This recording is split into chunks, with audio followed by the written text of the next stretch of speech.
السلام علیکم ورحمۃ اللہ وبرکاتہ۔ اعوذ باللہ من الشیطان الرجیم، بسم اللہ الرحمن الرحیم۔ ان عدۃ الشہور عند اللہ 12 شہرا فی کتاب اللہ یوم خلق السماوات والارض منها 4 حرم ذلك الدین القیم فلا تظلموا فیہن انفسکم وقاتلوا المشرکین کافۃ کما یقاتلونکم کافۃ واعلموا ان اللہ مع المتقین۔ انما النسیء زیادۃ فی الکفر یضل بہ الذین کفروا یحلونہ عاما ویحرمونہ عاما لِيُوَاطِئُوا عِدَّةَ مَا حَرَّمَ اللَّهُ فَيُحِلُّوا مَا حَرَّمَ اللَّهُ زُيِّنَ لَهُمْ سُوءُ أَعْمَالِهِمْ وَاللَّهُ لَا يَهْدِي الْقَوْمَ الْكَافِرِينَ۔ صدق اللہ العظیم وصدق رسولہ النبی الکریم ونحن علی ذلک لمن الشاہدین والشاکرین والحمد للہ رب العالمین۔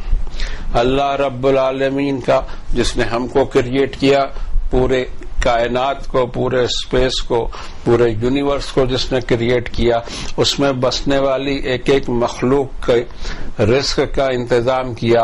ہر ایک کو وہ جانتا ہے، ہر ایک کا اس کو ٹھکانہ مستقر و مستودعہا، کہاں پر اس کا ایڈریس ہے، کون سی مخلوق کہاں رہتی، کتنی بھی سوکشم اور باریک کیوں نہ ہو، وہ ایٹم کے برابر بھی اللہ کے علم سے باہر نہیں ہے، کیونکہ وہ چیز پیدا ہی اس وقت ہوئی ہے جب اللہ نے اس کو پیدا فرمایا، اور وہ اپنی پیدا کی ہوئی چیزوں سے غافل نہیں ہوا کرتا، ہر چیز کو وہ جانتا ہے۔ اور اسی طرح یہاں پر بھی کچھ اہم باتیں ہمارے لیے کہی جا رہی ہیں اس گائیڈ بک میں جو ہمارے لیے نازل کی گئی، ہمارے means not for Muslims only, I am very sorry to سے، انسانیت کے لیے اللہ کا پیغام ہے، انسانیت کے لیے اس کے انسانیت کے ہی رب کا پیغام ہے۔ ہماری حیثیت کیا ہے کہ ہم اس کو چھپائیں؟ یہ صحیح ہے کہ اس نے ہماری تحویل میں دیا ہے، لیکن اس کا یہ مطلب نہیں کہ ہم اس پہ قبضہ کر کے دوسروں تک نہ پہنچائیں۔ دوسروں تک پہنچانے کی ذمہ داری ہم پر رسول کریم صلی اللہ علیہ وسلم نے ڈالی ہے۔ سبھی کو یہ ایک چھوٹا سا قول جو حدیث کی ساری کتابوں میں ہمیں ملتا ہے، اور جو آپ نے عرفات کے میدان سے اپنا آخری خطبہ دیا تھا، جس کو حجۃ الوداع کے وقت کا خطبہ کہا جاتا ہے، حج کے دن، اور اس دن آپ نے کہا تھا لوگوں سے، اقرار بھی لیا تھا اور وعدہ بھی لیا تھا کہ بلغوا انی ولو آیا او کما قال النبی صلی اللہ علیہ وسلم، ایک آیت بھی مجھ سے سنی ہو تو آنے والی نسلوں تک پہنچانا۔ اور یہ کام صحابہ نے کیا، اسی دن سے شروع کر دیا، اسی لیے تو ہم دنیا کے اس کونے میں بیٹھے ہیں، اس کے باوجود ہمارے پاس قرآن شریف موجود ہے، ایگزیکٹلی وہی جو محمد الرسول اللہ صلی اللہ علیہ وسلم پر 1450 سال پہلے نازل ہوتا رہا، مسلسل 23 سال تک، اور وہ محفوظ اس کو ایسا اللہ نے کر دیا کہ انا نحن نزلنا الذکر وانا لہ لحافظون۔ یہ ریمائنڈر میں نے اتارا ہے اور میں ہی اس کی حفاظت کروں گا۔ آج حفاظت کے ساتھ 1450 سال کے بعد اپنی اوریجنل زبان میں اور ٹوٹل مصدقہ آتھینٹک ہمارے پاس میں کاپی موجود ہے ہر گھر میں، الحمدللہ۔ بس ہمارا کام یہ تھا کہ ہم خود اس کو سمجھتے اور اس کے پیغامات کو دوسروں تک پہنچاتے۔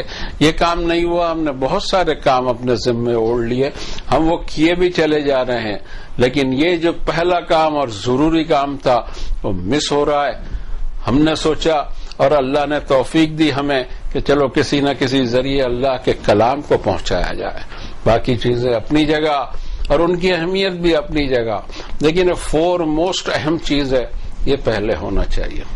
آیتیں صرف 2 پڑھی گئیں، اس لیے کہ پچھلے ایپیسوڈ میں یہ 2 آیتیں رہ گئی تھی مضمون کی طوالت سے، اور اس میں جو بات کہی گئی ہے اس پر بھی سوچنے پر مجبور ہونا پڑے گا، اس لیے کہ بہت سارے کام ہمارے پاس ایسے ہو رہے ہیں، بہت ساری نیکیاں ہم ایسی کر رہے ہیں جس کا قرآن شریف میں کوئی ذکر نہیں کہ اللہ نے اس پر کون سا اجر اور ثواب دے گا۔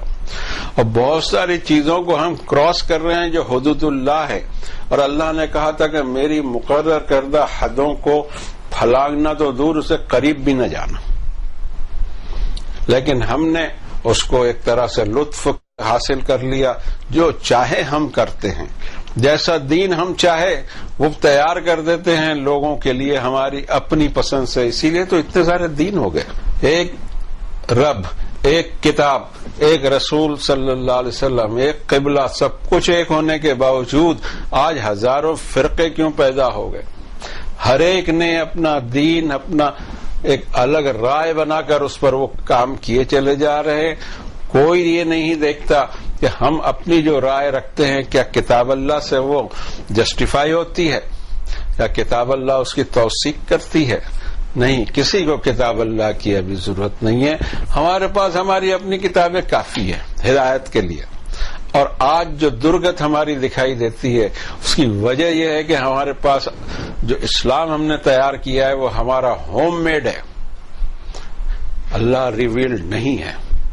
اللہ ریویل جس زمانے میں یہ رہا اپنی اوریجنل شکل میں، اس دور کی ترقی الگ تھی، ہر فیلڈ میں ترقی ہوئی.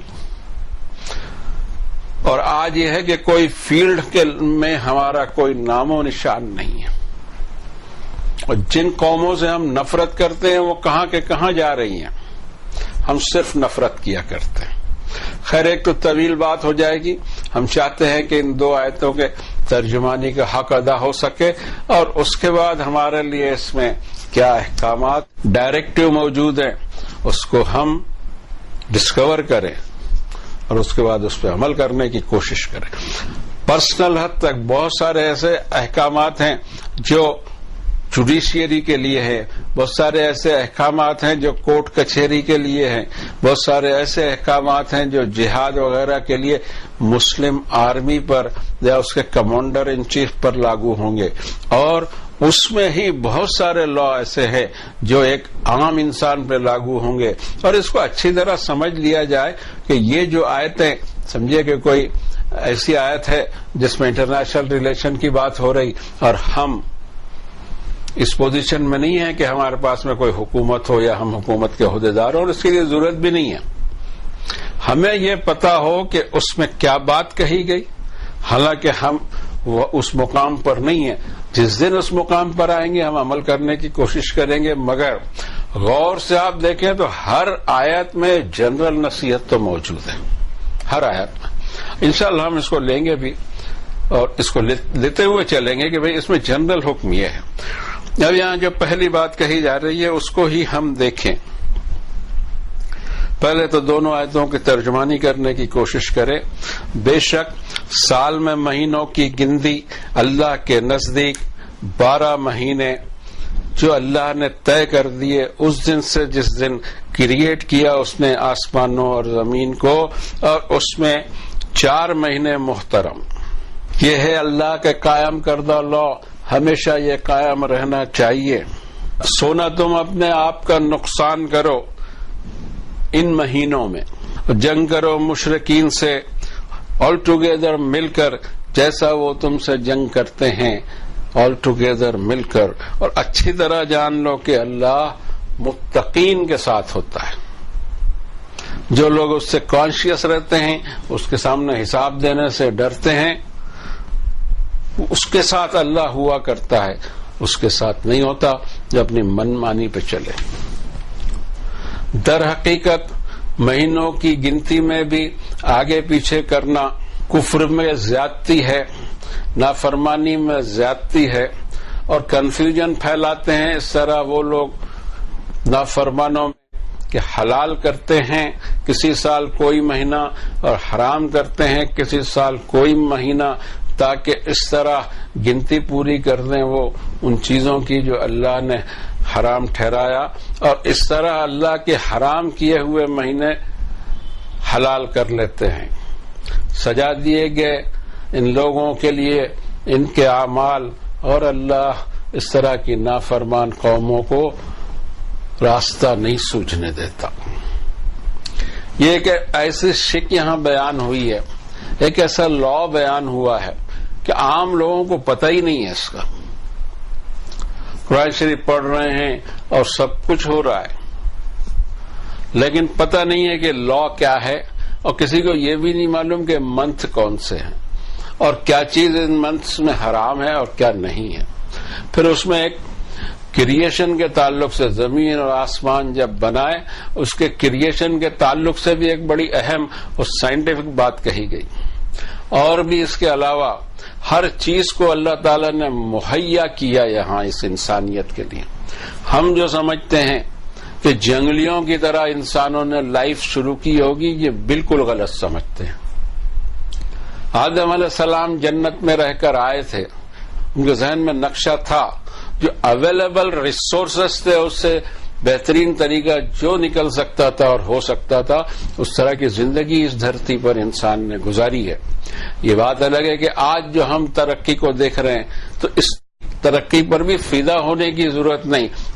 آج کے دور کو ہم ماڈرن دور سمجھتے ہیں، ترقی یافتہ سمجھتے ہیں، لیکن ہم خیال تو کریں کہ 100 سال بعد جو آنے والی دنیا ہوگی وہ ہم سے کہیں آگے ہوگی، اور ہو سکتا ہے کہ وہ ہمیں بڑے بیکورڈ سمجھیں، جیسے ہم پچھلی نسل کو بیکورڈ سمجھتے ہیں۔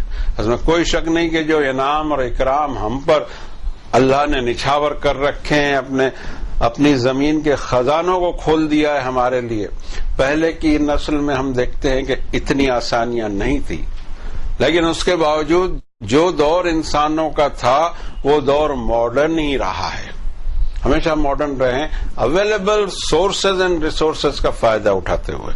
اب ہم یہ دیکھتے ہیں کہ جب حضرت آدم تشریف لائے ہوں گے، ہمیں نہیں معلوم کب تشریف لائے، کیسے تشریف لائے اور کہاں اترے، یہ تفصیل میں ہم جایا نہیں کرتے، اس لیے کہ قرآن شریف نہیں جاتا ہے بابا۔ کہاں ہم ہزاروں لاکھوں سال پہلے کی کوئی بات کو کھنگالیں، اور اس سے فرق کیا پڑتا ہے؟ حضرت آدم کہاں تشریف لائے تھے، اسے ہم کو کیا فرق پڑتا ہے؟ ہمیں اتنا ضرور معلوم ہے کہ ہم پیدا ہو چکے ہیں، اور یہ وہ سرزمین ہے جس پر حضرت آدم تشریف لائے تھے، اسی لیے ان کی اولاد میں ہم ہیں۔ It's very simple. اب یہ دیکھیں کہ اس وقت اللہ تعالیٰ نے کیا انتظام کیا ہوگا۔ ایک انتظام اس میں دکھائی دیتا ہے، صبح کوئی اٹھے تو ویسی لکڑیاں ہیں جس کو آپ مسواک بنا کر اپنے دانت صاف کر سکیں۔ اسی طریقے سے نہروں کا اور دریاؤں کا ایک جال بچھا ہوا ہے اس پوری دھرتی میں۔ آپ دیکھیں پرانے جتنے بھی شہر ہیں کسی نہ کسی بڑی ندی کے کنارے ہی آباد ہیں، چاہے آپ یورپ کے دیش دیکھ لیجئے، انڈیا کے شہر دیکھ لیجئے۔ پانی انسان کی انتہائی ضرورت ہے جس کو اللہ تعالیٰ نے اویلیبل رکھا، اور جہاں ندیوں کا جال بچھا ہوا ہے وہ ایریا میں فصلیں بھی زبردست ہوتی ہیں، جیسے ہمارے یہاں پنجاب وغیرہ۔ انسانی آبادی اتنی پھلی پھولی نہیں، جہاں ندیوں کا جال نہیں، ڈیزرٹ ہو، یا پھر ادھر ٹنڈرا کے علاقے ہوں، سائبیریا کے علاقے ہوں، شمال انتہائی شمال کے، قطب شمالی کے یا قطب جنوبی کے۔ اس دنیا کو رنگا رنگ بنایا اللہ نے، مگر جس ایریا میں انسان آباد ہے وہاں انسانیت کی آبادی کا کوئی نہ کوئی ریسورس ہوا کرتا ہے۔ سورس پیدا کر دیتے ہیں اللہ، اور سورس کو پیدا کرنے والی ذات ہی اللہ کی ہوتی ہے۔ ہم نے یہ مسواک کا بتا دیا کہ وہ صبح اٹھے، ان کے دانت صاف کرنے کے لیے ان کے لیے ایسی نرم لکڑیاں تھیں جس کا وہ برش جیسا استعمال کر سکتے۔ ٹھیک اسی طرح کیلنڈر کے انتظام کی ضرورت تھی انسان کو آتے سے ہی، اور اس کا بھی انتظام اللہ نے کر کے رکھا کہ مون کے کیلنڈر کو ہر وقت دور کے لیے فکس کر دیا کہ مون کے مہینے 29 یا 30 کے ہوں گے۔ در حقیقت 29.53 ڈیز میں مون کا ایک چکر زمین کا ہوتا ہے اور دوبارہ نیو کریسنٹ دکھائی دیتا ہے، اور یہ سلسلہ جو ہے مون کیلنڈر کا وہ دنیا کا اتنا قدیم سلسلہ ہے کہ لگ بھگ تمام مذہب کے سیلیبریشنز مون کیلنڈر سے ہی ہوا کرتے ہیں۔ اس لیے ہوتے ہیں کہ جس کیلنڈر کو ہم آج سمجھ رہے ہیں کہ بہت ہماری ترقی والی چیز ہے، اس کو زیادہ دن نہیں ہوئے، یہ 16ویں صدی میں ایجاد ہوا ہے۔ یہ پوپ گریگوری 13 نے اس کا انوینشن کیا، اس کو لاگو کیا۔ آج وہ جو چل رہا ہے اس میں بھی اللہ کی مصلحت ہے، ہم اس کو سمجھتے نہیں ہیں، پتہ نہیں ہم کوئی بات کو سمجھ نہیں پاتے۔ ایک مون کیلنڈر چلتا ہے دنیا میں، لیکن جب انٹرنیشنل ٹریڈ شروع ہو جائے گی اتنی فاسٹ، اور ضرورت اس بات کی آئے گی کہ ایک ہی ڈیٹ ساری جگہ ہو، ایک ہی ٹائم ساری جگہ ہونا پاسبل نہیں ہے۔ سورج کے حساب سے ہماری صبح اور شام ہوا کرتی ہے جو ایک نہیں ہوگی۔ آج اگر ہمارے یہاں صبح ہے تو کہیں رات بھی ہوگی، اور جب ہمارے یہاں رات ہوگی تو کہیں صبح بھی ہوگی۔ یہ نظام چل رہا ہے، اس کو ہم ایک نہیں کر سکتے، لیکن تاریخ کو ایک کر سکتے تھے، اس لیے کہ اب دنیا ایک محلہ بننے جا رہی ہے، ایک ولیج بننے جا رہی ہے۔ تو یہ پوری پلاننگ اللہ کی طرف سے ہوا کرتی ہے، ہماری طرف سے کہاں سے ہوگی؟ ہمیں تو بدھی نہیں کہ اگلے 10 سال بعد ہم کو کس چیز کی ضرورت پڑے، کتنی پڑے۔ یہ تو اللہ تعالی کی طرف سے ہر دور میں جس چیز کی ضرورت انسانوں کو پڑ سکتی تھی، انسانیت کے دماغ میں وہ بات ڈال کر وہ منزل تک ہم کو پہنچایا۔ ہم سمجھتے ہیں کہ ساری چیزیں اللہ کی نعمت ہیں، اور اس سے ابائیت محسوس کرنا، اجنبی پن محسوس کرنا، اس کی بالکل ضرورت نہیں ہے۔ یہ بات الگ ہے کہ دوسروں سے اللہ نے یہ کام لیا، اگر ہم اپنے مقام پہ ہوتے تو یہ کام ہم سے میڈیول پیریڈ میں لیا ہے اللہ نے، ساری ترقی یہاں سے ہوا کرتی تھی۔ اب یہ کہ دوسرے جب ترقی کرتے ہیں تو ہم ان کو حسد کے مارے ان چیزوں سے نفرت نہیں کر سکتے، اس کا فلی استعمال کیا جائے اور اللہ کا شکر ادا کیا جائے۔ لیکن زمین کی ہر چیز کو اللہ تعالیٰ نے انسانوں کے لیے بنایا۔ سورۃ البقرہ میں بہت شروع میں اللہ تعالیٰ نے 29 نمبر کی آیت میں فرمایا، هو الذی خلق لکم ما فی الارض جمیعا، زمین کی ساری چیزیں انسانوں میں نے تمہارے لیے پیدا کی ہیں۔ اب یہ کوئی چیز بھی ایسی نہیں ہے جس میں اللہ کی بنائی ہوئی چیز نہ ہو، اور اس نے وہ سورس دیا جس کو اور ساتھ میں انسان کو اتنی عقل بھی دی، وہ چیزیں تو پڑی تھی، لیکن اس دور سے اللہ نے اتنا ڈیولپمنٹ دیا اس کائنات کے بنانے والے نے کہ وہ چیزیں دریافت ہوئیں، ہم سے ہی کھوجنے لگایا اللہ نے، اور یہ ترقی چل رہی، لیکن ہم اس میں اللہ کا ہاتھ نہیں دیکھتے۔ ہم یہ دیکھتے ہیں یہ یورپ سے آیا، یہ افریقہ سے آیا، یہ امریکہ سے آیا، جاپان سے آیا، اس طرح کی چیزیں کچھ سمجھ میں نہیں آتی۔ یہ سب کے سب اللہ تعالیٰ کی طرف سے ہوا۔ یہ بات الگ ہے کہ سامنے پکچر میں کوئی اور دکھائی دے رہا ہو۔ اب یہاں ایک زبردست اور اہم بات کہی گئی ہے کہ ان عدت الشہور عند اللہ 12 شہرا فی کتاب اللہ یوم خلق السماوات والارض منها 4 حرم، مہینوں کی گنتی 12 سال میں۔ اب ہم دیکھ رہے ہیں کہ یہی مہینوں کی گنتی ہر کیلنڈر میں لے کے چلنا پڑتا ہے انسان کو، اس لیے کہ اگر 12 مہینے نہ پکڑے جائیں تو کیلنڈر ایجاد نہیں ہو سکتے، اور یہ تقسیم ہو نہیں سکتی سالوں کی یا وقت کی نہیں۔ ہم یہ دیکھیں گھڑی کا معاملہ، 60 سیکنڈ میں ہی 1 منٹ ہوتی ہے، اور 60 منٹ میں ہی 1 گھنٹہ ہوتا ہے، ابھی 24 گھنٹے میں دن اور رات ہوتے ہیں۔ ہم اس کو اگر آشاریہ سسٹم سے یا انگلش میں میٹرک سسٹم سمجھ لیں کہ اس کو ہم چینج کریں، چینج نہیں ہو رہا ہے۔ ہونا ہوتا تو ہم کب کے کر چکے ہوتے، تو 10 گھنٹے رات کے 10 گھنٹے دن کے، اور 10 مہینوں کا سال، اور یہ سب ہم کر چکے ہوتے، لیکن یہاں آ کر ہم اٹک جا رہے ہیں۔ اس کے سوا کوئی چارہ نہیں ہے کہ وہ جو نظام اللہ نے اس دنیا کا بنایا اس کو ایکسپٹ کریں ہم۔ اس لیے جتنے بھی کیلنڈر دنیا میں ہر وقت نئے نئے کیلنڈر ہوئے، ہر مذہب کا الگ کیلنڈر ہے۔ اس کے بعد میں یہاں ہندوستان میں کئی قسم کے سنوت کیلنڈر، وکرم کیلنڈر، پھر پارسیوں کے کیلنڈر الگ ہیں، لیکن یہ سارے کیلنڈر جو قدیم زمانے کے ہیں وہ سب کے سب چاند پر منحصر کرتے ہیں۔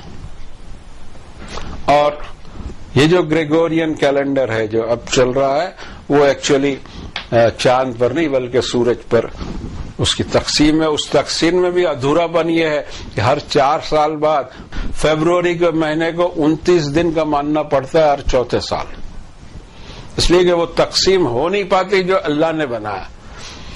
اللہ کی تقسیم کے مطابق ہم خود تو ابھی تک ڈھلے نہیں ہیں، شاید بہت زیادہ ٹائم لگے ہمیں۔ کوارٹز کو دیکھیے آپ، گھڑیوں کو دیکھیے،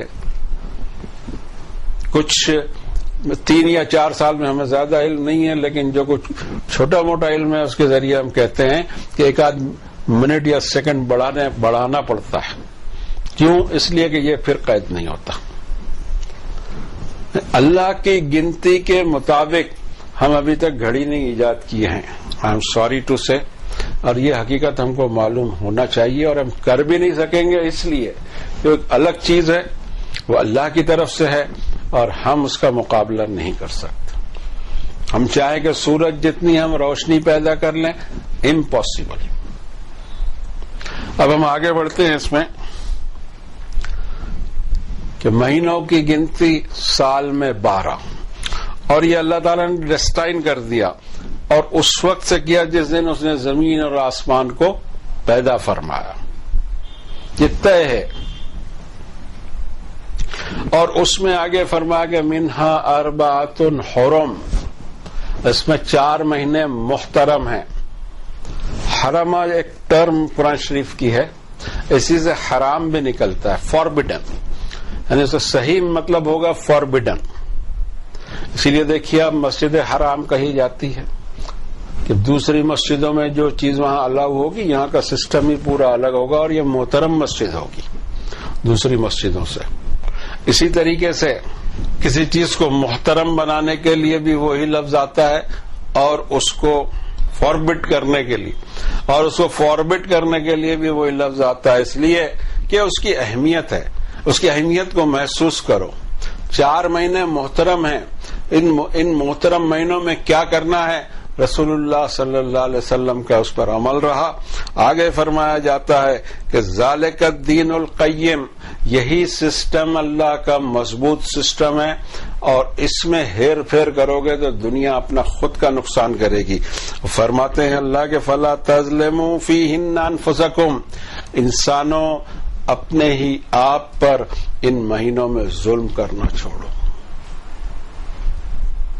اس حصے کا مطلب یہ کہ جنگ بند رہے گی، اور یہ عربوں میں جاری تھا. ظاہر ہے کہ کوئی کہ کب سے جاری تھا، تو حضرت اسماعیل علیہ السلام کے زمانے سے جاری تھا کہ 4 مہینے محترم مانے جاتے جس میں جنگ اور جدال نہیں ہوگی. جو بھی آپ کے ٹینشن ہے، جو کچھ بھی ہے، اس کو مؤخر کیجئے کہ 4 مہینے گزر جائیں. اور 4 مہینے اتنا لمبا پیریڈ ہوتا ہے کہ ٹینشن ختم کیا جا سکتا ہے. لوگوں کے دماغ ٹھیک ہو جائیں، لوگ بات کو سمجھنا شروع کریں، دوسرے جو پرامن طریقے ہیں، پیسفل طریقے ہیں، اس سے حل کھوجا جائے، جنگ کے لیے ہی ہمیشہ اتر جائیں، اور ہمارے ہی جیسے انسانوں کا ہم خون بہائیں. اس کو تو قرآن شریف روکتا ہے آخری حد تک، لیکن ہم نے پتہ نہیں کہاں سے ساری باتیں لے آئی کہ ہم خون خرابہ کرنے میں اب ہوشیار ہو گئے ہیں، یا اس بہت آگے جا چکے ہیں. سمجھ میں آتا نہیں کہ اس آیت کے بارے میں کبھی سنتے نہیں ہیں لوگ کہ ایسے کون سے 4 مہینے ہیں، اور اس کو پوچھتے بھی نہیں. اگر کسی نے بڑی مشکل سے پوچھ لیا تو رمضان سے گنتی شروع کرتا ہے. آئی ایم سوری ٹو سے، اس کی گنتی آئے گی 3 مہینے ایک ساتھ آتے ہیں continue, and that is 11, 12 and first month, ذی-قعدہ، ذی الحجہ اور محرم. محرم کا تو نام ہی پڑا ہے احترام کی وجہ سے. اور اس کے بعد جو چوتھا مہینہ ہے وہ رجب کا. یہ ہم کو ملتا ہے رسول کریم صلی اللہ علیہ وسلم کی تعلیمات سے کہ 4 مہینے محترم ہیں، اس میں اپنے ہاتھ اٹھے نہیں اور یہ جنگ بندی ہو. اس لیے کہ اس نسل میں، انسانوں میں ایک اس کی ٹیسٹ کے لیے رکھ دیا گیا ہے کہ اسے خون گرم ہو جاتا ہے، اور خون گرم ہی ہوتا ہے، لیکن اسی گرمی کو ایک حدت کو ایک لمٹ میں رہنا چاہیے. جب بخار چڑھتا ہے ہم کو تو کیا ہوتا ہے؟ اسی طریقے سے ہمارے اپنی خواہشوں کا اور دل کا بخار نہ چڑھ جائے ہم کو، دل اور دماغ ہمارا بخار میں مبتلا نہ ہو جائے.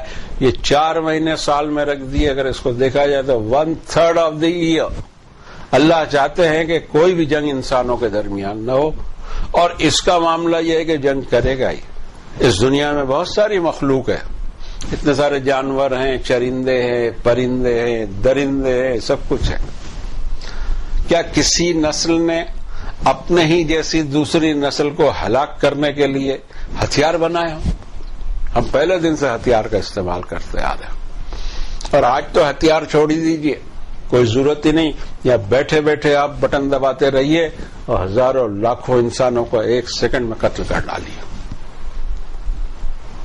ہونا تو یہ چاہیے تھا کہ ہم کنٹرول کرتے اپنے آپ پر. یہ بڑے افسوس کی بات ہے, ہمارے سمجھ سے باہر ہے, ریئلی ہمارے سمجھ سے باہر.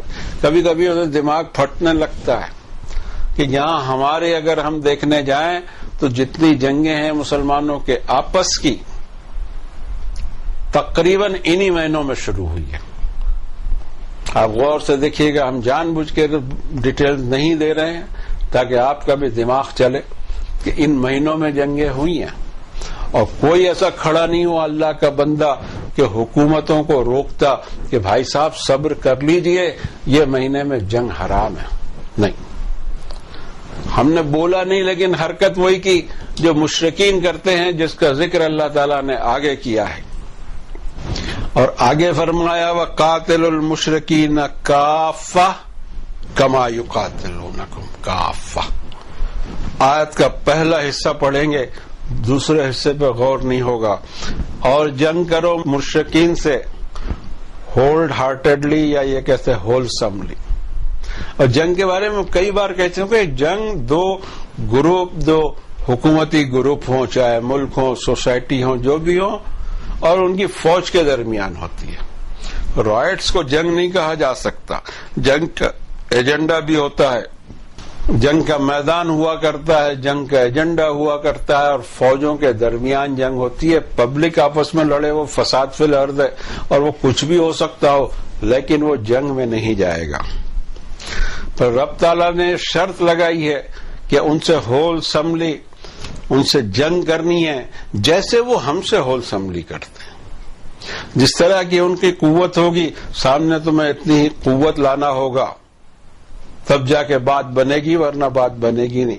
پھر اللہ کی اسپیشل مدد الگ سے آئے گی. ہم آپ سے پہلے شروع میں کہہ چکے ہیں کہ ہر آیت میں جنرل ایک ٹاپک ہوگا, اور وہ ہے وَاعْلَمُوا أَنَّ اللَّهَ مَعَ الْمُتَّقِينَ. اب اس کو نہ جنگ سے کوئی تعلق, نہ وہ مہینوں کی گنتی سے تعلق, بلکہ یہ سب پر لاگو ہونے والا ایک ایسا حکم ہے کہ اچھی طرح یاد رکھو کہ اللہ ہمیشہ متقین, پرہیزگار یا کانشیس لوگ, جن کو ہمارے سامنے کھڑا ہونے کا ڈر ہو, ان کے ساتھ اللہ ہوا کرتا ہے. ان اللہ مع الصابرین, اللہ تعالیٰ صبر کرنے والوں کے ساتھ ہوتا ہے. ہمارا معاملہ ہے کہ ہم سمجھتے ہیں کہ بھیڑی جاؤ, بس بھیڑ جانا ہے. حالانکہ ایسی آیتیں ہم کو نہیں ملتی قرآن شریف میں. جنگ کے تعلق سے جو سب سے پہلی آیت ہم کو ملتی ہے سورۃ البقرہ میں 190 نمبر کی آیت ہے وَقَاتِلُوا فِي سَبِيلِ اللَّهِ الَّذِينَ يُقَاتِلُونَكُمْ وَلَا تَعْتَدُوا إِنَّ اللَّهَ لَا يُحِبُّ الْمُعْتَدِينَ. پھر آخری حصہ جنگ کے لیے تو لاگو ہی رہے گا, لیکن جنرل سوسائٹی پر بھی ہمیشہ لاگو رہے گا کہ بے شک اللہ زیادتی کو پسند نہیں کرتا, اور بالکل اس کو زیادتی خور پسند نہیں آتے. اور جنگ میں بھی تمہیں حد اعتدال میں بھی رہنا ہوگا. تم لمٹ کراس نہیں کر سکتے, زیادتی نہیں کر سکتے, ایکسیسز نہیں کر سکتے. اور آیت کا معنی یہ ہوئے کہ جنگ کرو اللہ کی راہ میں. کس سے کرو؟ ان لوگوں سے جو تم سے جنگ کرتے ہیں. یہ ہر جگہ جنگ کے جتنے بھی قانون ہیں یہی آیت لاگو ہوگی. اس لیے کہ پہلی آیت اپیئر ہو رہی ہے قرآن شریف میں جنگ کے بارے میں. اور یہ اگر 3 آئٹم نمبر 1 ایجنڈا فی سبیل اللہ ہو, آئٹم نمبر 2 کہ وہ تم سے جنگ کرتے ہوں تو جواباً تمہیں جنگ کرنا ہے, اور آئٹم نمبر 3 زیادتی نہیں کرنا ہے. 3 آئٹم کا جب بھی خیال نہیں رکھا جائے گا, انسانوں کا خون بہت سستے میں بہے گا سڑکوں پہ, بازاروں میں, اور یہی کچھ ہو بھی رہا ہے. یہ کیا ہو جا رہا ہے کہ لوگ ہاتھ نہیں روک رہے ہیں, یہ کیا ہو جا رہا ہے کہ لوگوں کو صبر نہیں ہے, اور کیا ہو جا رہا ہے کہ ایک دوسرے کا خون بہائے چلے جا رہے ہیں. کوئی چیز رکاوٹ نہیں بن رہی ہے, بس جس پر غصہ آئے اس کو کوئی لیبل لگا دیجئے اور شروع ہو جائیے. کہ ایسا تو نہیں ہے کہ جو ہتھیاروں کے سوداگر ہیں ان کا ہی کوئی پرپنچ ہو, ان کی ہی کوئی سازش ہو کہ اس طرح یہ چلتا رہے, بجھے نہیں. ہم چاہیں تو اس کو بجھا سکتے ہیں, لیکن ہم لوگوں کے ایجنڈوں پہ کام کرتے ہیں, ہم کو خدا کے ایجنڈے نہیں سمجھ میں آتے. آخری آیت لیتے ہیں، انما النسیء زیادۃ فی الکفر یضل بہ الذین کفروا یحلونہ عاما ویحرمونہ عاما لیواطئوا عدۃ ما حرم اللہ فیحلوا ما حرم اللہ۔ اس میں بھی کم زیادہ کرنا۔ سال میں مہینے کی گنتی میں جو 4 محترم مہینے ہیں، یعنی کمال یہ تھا عربوں کا کہ اس دور میں بفور رسول کریم صلی اللہ علیہ وسلم یہ لا ان کے پاس میں چلے آ رہا تھا ہزاروں سال سے کہ وہ محترم مہینے میں جنگ نہیں کرتے تھے۔ اچھا، جنگ کے سوا ان کو بیچاروں کا گزارا بھی نہیں تھا، قبیلے ایک دوسرے پر اٹیک کرتے ہی رہتے تھے۔ اس میں یہ 4 مہینے، اگر 4 مہینے میں ہم دیکھنے کی کوشش کریں تو حج سے اٹیکڈ ہیں اور یہ بیت اللہ سے اٹیکڈ ہیں۔ رجب عمرے کے لیے مہینہ آج بھی مشہور ہے عربوں میں، اور شروع دور سے مشہور رہا جب سے بیت اللہ کا قیام اللہ تعالیٰ نے ریکنسٹرکشن کروایا۔ اور اس کے بعد سال میں یہ 4 مہینے محترم اس لیے کہ ذی قعدہ جس میں قافلے شروع ہوں گے جانا حج کے، ذی الحج میں تو حج ہی ہوتا ہے، اور اس کے بعد قافلے گھر میں آئے اس کے لیے محرم۔ ایسا دکھائی دیتا ہے کہ یہ بھی حج کے خاطر یہ مہینوں کا احترام بہت ضروری تھا، اور حج صرف ہم پہ ضرور ہے جناب، ہم پر فرض ہے۔ اس کے باوجود ہم نے خیال نہیں رکھا اور انہی مہینوں میں آپس میں جنگ کیے۔ آپ ڈھونڈ لینا۔ اللہ تعالیٰ فرماتے ہیں کہ اگر اس کو آگے پیچھے بھی کرتے ہیں کہ بھئی یہ مہینہ ابھی حلال کر لو، اگلے مہینے کو پھر حرام کر لیں گے، یہ تماشا بھی کفر میں زیادتی ہے، اور یہ گمراہ ہوتے رہتے ہیں، کنفیوژن پھیلاتے رہتے ہیں انہی چیزوں سے۔ نافرمان لوگ ایک آدھ مہینے کو حلال ٹھہرا لیں، ایک آدھ مہینے کو حرام ٹھہرا لیں۔ اس طرح سے نہیں ہوگا، یا حکم آ گیا ہے کہ اس کو لاگو کرنا ہوگا اور وہی لاگو ہوں گے، تمہاری مرضی سے اس میں چینجز نہیں آئیں گے۔ تو ہم نے کہا ٹھیک ہے، ہم تو لڑیں گے ہی، چاہے مہینے 4 ہوں کہ 5 ہوں، ہمیں کچھ نہیں کرنا ہے، ہمیں تو بس لڑتے رہنا ہے چاہے کچھ بھی ہو۔ اور یہ روش کو دیکھا جائے کہ روش ڈالی کس نے، کون ہیں وہ جو اتنی جنگیں کر رہے ہیں یا کروا رہے ہیں، اور اوپر سے نام بھی اسلام کا لیے چلے جا رہے ہیں۔ اسلام تو یہاں موجود ہے بھائی، اس کتاب میں۔ اس کا اسلام نہیں ہے ہمارے پاس ہوم میڈ اسلام ہے جو ہم کو اس گھاٹ پر لے آیا ہے۔ اب سوال یہ پیدا ہو رہا ہے کہ کیا ہم اس کو چھوڑنے کو تیار ہیں، اور کیا کتاب اللہ کو پکڑنے کو تیار ہیں؟ اگر یہ ہم نہیں کر پاتے ہیں تو ٹھیک ہے، جو ہو رہا ہے سو ہوتا رہے۔ ہم اس میں اپنے لیے یہ دعا کر سکتے ہیں کہ ربنا لا تجعلنا فتنة للذین کفروا، ربنا لا تؤاخذنا ان نسینا او اخطانا، ربنا ولا تحمل علينا إصرا كما حملته على الذين من قبلنا، ربنا ولا تحملنا ما لا طاقة لنا به، واعف عنا واغفر لنا وارحمنا أنت مولانا فانصرنا على القوم الكافرين برحمتك يا رب۔